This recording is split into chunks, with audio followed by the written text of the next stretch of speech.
कभी हार ना मानने वाले परिंदे हैं हम। चाहे जितनी भी मुश्किलें आ जाएं रास्ते में, चाहे जितनी भी मुश्किलें आ जाएं रास्ते में, उन मुश्किलों को पाकर ही जीतने पर हम लेंगे दम। मतलब चाहे जितनी भी मुश्किलें आ जाएं, जितनी भी परेशानियां आ जाएं, हमने हार नहीं माननी है। और जब तक हमें जीत नहीं मिल जाती, हमें सक्सेस नहीं मिल जाती, तब तक हमें रुकना नहीं है। और जब हमें सक्सेस मिल जाएगी तभी हमें क्या आएगा? चैन आएगा। तो नमस्कार दोस्तों, स्वागत है आपका मेरी जीके की पाठशाला में। और मेरा नाम है आशा और मैं पढ़ा रही हूँ आपको हिस्ट्री में मैं पढ़ा रही हूँ दिल्ली सल्तनत के बारे में। और उसमें मैं पढ़ा रही थी आपको खिलजी वंश के शासक अलाउद्दीन खिलजी के बारे में। कैसे अलाउद्दीन खिलजी ने अपनी सैन्य व्यवस्था को सुधारा, कैसे उन्होंने बाजार नियंत्रण प्रणाली को सुदृढ़ किया, कैसे उन्होंने जो मंडियाँ थी उनका अलग अलग विभाजन किया, अलग अलग मंडियाँ बनाई, गुप्तचर व्यवस्था अपनी अच्छी करी। हर कार्य के लिए उन्होंने अलग अलग अधिकारी रखे हुए थे जो बहुत अच्छे तरीके से उनकी बाजार व्यवस्था को अच्छा बना रहे थे, अच्छा कर रहे थे। तो उसी के कारण क्या हुआ, उनका जो साम्राज्यवाद का सपना था पूरे साम्राज्य पर, पूरे विश्व पर राज्य करने का, वो काफ़ी हद तक उनका पूरा भी हुआ। और अब देखते हैं हम उनके कुछ आक्रमण देखते हैं, क्या क्या उन्होंने आक्रमण किए, क्या उन्हें सफलता मिली और किन किन के द्वारा आक्रमण हुए, किन से उन्होंने आक्रमण करे, ये सब हम देखते हैं। आक्रमण तो उन्होंने बहुत करे, लेकिन सबके बारे में हमें पढ़ना नहीं है। क्यों? क्योंकि सबके बारे में नहीं आता। कुछ खास आक्रमण हैं जिनके बारे में आते हैं एग्ज़ाम में क्वेश्चंस, इसलिए उन्हीं के बारे में आपको मेन मैं बताऊंगी। और आपको क्लास कैसी लग रही है ये भी बताइएगा। और अगर अच्छी लग रही है तो प्लीज़ लाइक शेयर सब्सक्राइब भी ज़रूर कीजिएगा। ठीक है दोस्तों। तो अलाउद्दीन खिलजी के बारे में हम पढ़ रहे थे कि वह बहुत महत्वाकांक्षी थे। साम्राज्यवाद की उनकी नीति थी, इसलिए उन्होंने क्या करा था, अपने को सिकंदर-ए-सानी की उपाधि भी दी थी। अलाउद्दीन ने अपना साम्राज्य बढ़ाने के लिए क्या करा, उत्तर और दक्षिण भारत पर कब्जा करना चाहा। तो उत्तर भारत को तो उन्होंने दिल्ली सल्तनत में मिला लिया, लेकिन दक्षिण भारत के जितने भी उन्होंने राज्य जीते उन्हें अपने दिल्ली सल्तनत में नहीं मिलाया, अपने राज्य में नहीं मिलाया। उनसे सिर्फ इसलिए यह कहा था कि आप सिर्फ मुझे क्या दीजिए, वार्षिक रूप से धन दीजिएगा। तो यही बताया है कि अलाउद्दीन ने अपना साम्राज्य बढ़ाने के लिए उत्तर और दक्षिण भारत में अलग अलग नीतियां बनाई।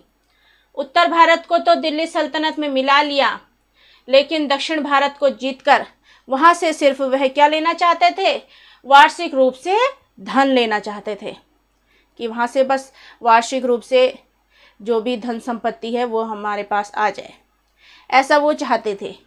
ठीक है दोस्तों। अब उत्तर भारत के कुछ अभियान के बारे में हम पढ़ लेते हैं। उत्तर भारत के अभियान है गुजरात विजय, जो कब करी थी इन्होंने, 1297 ईस्वी में गुजरात पर विजय करी थी। और यहाँ का राजा कौन था, राजा रायकरण द्वितीय। कौन था राजा?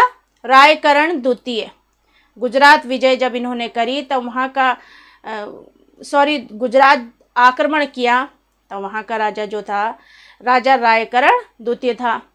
और राजधानी क्या थी उनकी? अनहिलवाड़ा। क्या थी राजधानी? अनहिलवाड़ा। अब जो ये गुजरात पर आक्रमण किया वो अलाउद्दीन खिलजी ने नहीं किया, किसने किया फिर? तो दोस्तों वो किया अलाउद्दीन खिलजी के जो सैनिक थे उलुग खां और नुसरत खां, उन्हें गुजरात पर आक्रमण करने के लिए भेजा गया एक विशाल सेना के साथ। किसे? उलुग खां को और नुसरत खां को भेजा था गुजरात पर आक्रमण करने के लिए। एक बहुत बड़ी सेना उनको दी थी। अब नुसरत खान ने क्या करा, 1000 दिनार में मलिक काफूर को भी गुजरात विजय के दौरान खरीद लिया था। गुजरात पर जब विजय कर ली इन्होंने, उलुग खान और नुसरत खान ने, तो इन्होंने 1000 दिनार में मलिक काफूर को खरीद लिया। इसलिए मलिक काफूर को क्या कहा जाता है, 1000 दिनारी। एक नाम और पड़ गया उनका, 1000 दिनारी। ठीक है दोस्तों, इसलिए मलिक काफूर को 1000 दिनारी भी कहा जाता है। अब है उनका रणथंभौर का युद्ध, अलाउद्दीन खिलजी का रणथंभौर का युद्ध, जो कब हुआ था, 1300 ईस्वी में हुआ था। और राजा कौन थे उस टाइम पे, राजा हम्मीर देव। कौन राजा थे, राजा हम्मीर देव थे। जब ये हारे तब अमीर खुसरो के अनुसार, अमीर खुसरो ने कहा कि जब ये हम्मीर देव हार गए थे ना, ये हम्मीर देव हार गए थे, तब अमीर खुसरो ने कहा कि वहाँ की औरतों ने जौहर को अपना लिया था। जौहर मतलब इसमें औरतें जो होती हैं बहुत सारी ग्रुप में होती हैं, और जब राजा की मृत्यु हो जाती है, हत्या कर दी जाती है, तो सारी औरतें मिलकर अपने आप को आग में समर्पित कर देती हैं। उसे कहते हैं जौहर प्रथा।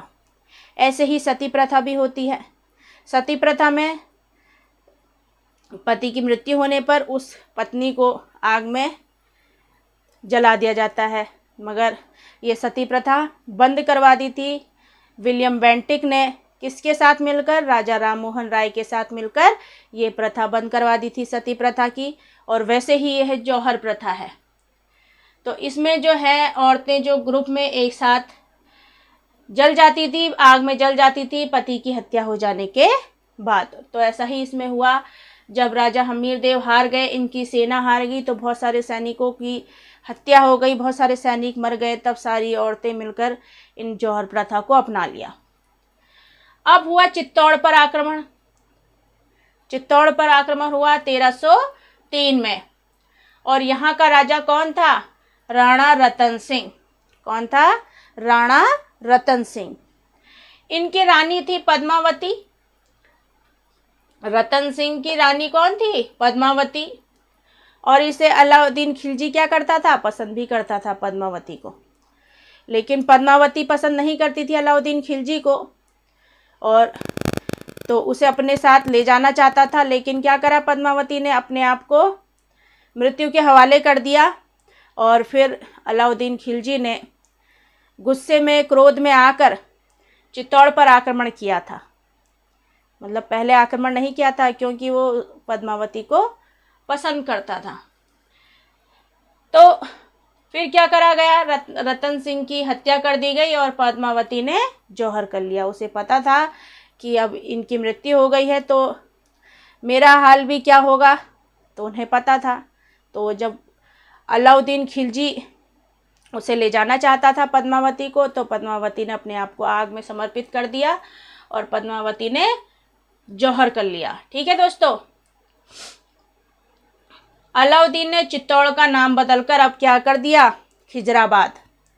क्या कर दिया, खिजराबाद कर दिया।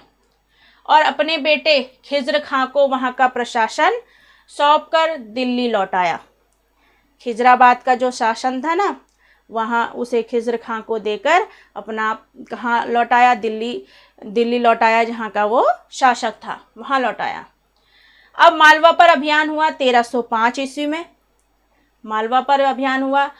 अलाउद्दीन खिलजी ने मुल्तान के सूबेदार आइनुल मुल्क के नेतृत्व में एक सेना मालवा पर अधिकार करने के लिए भेजी। तो देखिए आप कितने उसने युद्ध करे। तो ये थे उत्तर भारत के आक्रमण अभियान थे, जहां उन्होंने युद्ध करा और उतने राज्यों को जीता और अपनी दिल्ली सल्तनत में मिलाया। जैसे गुजरात विजय, रणथंभौर, चित्तौड़, मालवा, इन सब को उसने जीत हासिल करी। अपनी नीतियों के कारण अपनी सेना को उसने खूब बड़ा करा। तो उसके लिए उसने कैसे कैसे स्टेप लिए देखे आपने, कैसे कैसे उसने अपनी भूमि का जो राजस्व आता था उसे इकट्ठा करा, जिन जिन को भूमि दान में दे रखी थी उनसे भूमि ले ली, और कितने कठोर नियम बना रखे थे कि जो भी उन्होंने कीमत रखी है उसी कीमत पर वस्तु दी जाएगी, बेईमानी नहीं की जाएगी। अगर बेईमानी की जाएगी तो उतना मांस काट लिया जाएगा। इस तरह से होता था। तो इस तरह से ही उन्होंने स्टेप बाय स्टेप अपनी सेना को बढ़ाया, सारा राजस्व इकट्ठा करा, अपनी जो घोड़ों की क्वालिटी थी वो अच्छी करी, स्थायी सेना जो रखी थी सैनिकों की, हुलिया बनाया उनका, आईडी बनाई उनकी, घोड़ों के लिए दाग प्रथा अपनाई, बाजार व्यवस्था अच्छी करी। तो ये सब चीज़ें जो हैं जब एक तरह से देखी जाएंगी तो ये सब उनके साम्राज्य को बढ़ाने का एक हिस्सा थी। इस तरह से ही वो जब उन्होंने ये शुरुआत करी तभी ये इतने सारे आक्रमणों में इन्होंने जीत हासिल करी। तो दोस्तों, मेरी आज की क्लास आपको कैसी लगी ज़रूर बताइएगा, और थोड़ा बहुत मैं आपको बता सकती हूँ मगर आपको सब समझ में आ गया होगा मेरे ख्याल से, क्योंकि जो यह देखिए नुसरत खान ने 1000 दिनार में मलिक काफूर को ख़रीदा, और मलिक काफूर को 1000 दिनारी भी कहा। अलाउद्दीन खिलजी ने जो गुजरात पर विजय के लिए जो भेजे थे वो थे उलुग खान और नुसरत खान। इन्हें भेजा था गुजरात पर विजय करने के लिए, गुजरात पर आक्रमण करने के लिए उलुग खान और नुसरत खान ही मलिक काफूर को खरीद लाया। दक्षिण भारत पर उन्होंने आक्रमण किया तो दक्षिण भारत के उन्होंने कहा कि हम दक्षिण भारत को दिल्ली सल्तनत में नहीं मिलाएंगे, सिर्फ वहाँ से वार्षिक रूप से धन आ जाना चाहिए, ऐसा अलाउद्दीन खिलजी ने कहा। रणथंभौर का युद्ध में जब हमीरदेव हार गए तो उनकी जो भी पत्नियां थीं और सैनिकों की जो भी पत्नियां थीं उन्होंने जौहर प्रथा अपना ली। फिर चित्तौड़ पर आक्रमण हुआ तो पद्मावती ने अपने को जौहर कर लिया, ठीक है, और जो चित्तौड़ का नाम बदल कर रखा, खिजराबाद रखा, और जो अलाउद्दीन खिलजी के जो पुत्र थे उनका नाम खिजर खां था, इसलिए फिर चित्तौड़ का नाम बदल कर खिजराबाद कर दिया। उन्हें वहाँ का प्रशासन दे दिया खिजर खां को। फिर मालवा पर अभियान करा। तो ये थोड़ा मैंने आपको संक्षेप में बता दिया है, शॉर्ट में बता दिया है। तो इस तरह से था अलाउद्दीन खिलजी के अभियान। इनसे आगे भी पढ़ाऊँगी, बहुत बड़ा चैप्टर था अलाउद्दीन खिलजी का, और आपको सारे टॉपिक आने चाहिए कि कैसा उन्होंने अपना शासन चलाया, किस तरह से उन्होंने नीतियाँ बनाई थी, सारा आपको पता होना चाहिए। ठीक है दोस्तों, ऐसा नहीं होना चाहिए कि हमने कोई टॉपिक पढ़ा और वो छूट गया। मैं आपको उससे रिलेटेड सारे टॉपिक कवर करवाऊंगी, और अगर मेरी क्लास अच्छी लग रही हो, मेरी कुछ भी मेहनत अगर आपको अच्छी लग रही हो तो प्लीज़ लाइक शेयर सब्सक्राइब ज़रूर कीजिएगा। और अच्छा लगेगा जब आप लाइक शेयर सब्सक्राइब करते हैं तो मोटिवेशन मिलता है। ठीक है दोस्तों, थैंक यू। अपना ध्यान रखिएगा, खुश रहिएगा और स्वस्थ रहिएगा।